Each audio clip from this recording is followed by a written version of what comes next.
አንተ ጊፍት ታመጣለህ ይባርካል። ይሄ ነው ቢብሊካል። አንዳንድ ሰው ይመጣና 50 ሺህ ልባርከው ሄኖክ ይላል። ለምን ትባርከኛለህ? እኔ ነኝ የምባርክ። ባርኮት እኮ ለካህን የታዘበ ይዘው ኢትዮጵያ ውስጥ ጉባኤ ነው። እስቲ ሁላችንም እጃችንን ዘርግተን እግዚአብሔር ይባርክ እንበለው። እግዚአብሔር ይባርክ። እግዚአብሔር አንተሷ ቮሊቦል አይደል የምንጫወተው? እኔ ስባርክ አንተ ስባርክ አንተ ጊፍት ታመጣለህ ይባርካል። ይሄ ነው ቢብሊካል። ወንጌል እንደተሸቀጠበት አይቀርም። እንዳና ሐናንያ ሰጲራ እየሸነገሉ ህዝቡን በወንጌል የክርስቶስን አካል እንዳደሙ በእውነት እላችኋለሁ ክብሩን የሚያስመልስ አምላክ አለ። ማንም ከነሱ ጋር ሰጣ ገባ መግባት የለበትም። እንደ ሰው አይቸኩልም እንጂ አምላክ አይዘበትበትም። በነፃ የተሰጠውን የቸበቸበ ሁሉ ቀን ይመጣለታል። የባንክ አካውንትሽን አበዛሽ ልቻለሁ ቅብጥርሶ እያለ ማንም አይነካኝም ደረቱን ነፍቶ በእውነት እላችኋለሁ መማለት ጀምሬያለሁ። ቀን ይመጣል።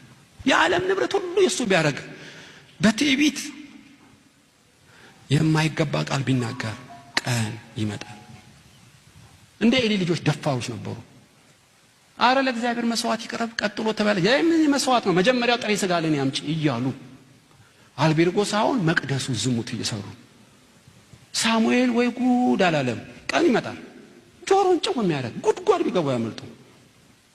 ነገር ግን እንደ ሰው አይቸኩልም። ብራዘር እኔ ለአንዳንዶች ለምታው ነው በእውነት እግዚአብሔር ማን ነበርክ ጸጋ ስጦታ ሲሰጣ በብዙ ቅዱሳን ጸሎትና ለህዝቡ ጥቅም እንጂ እንድትመሸነሽበት አይደለም።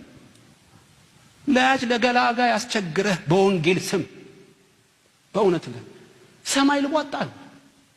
ካፋቸው የሚወጣው አደገኛ የወንበዴ ቃል ከባድ ነው። ቀን ይመጣል።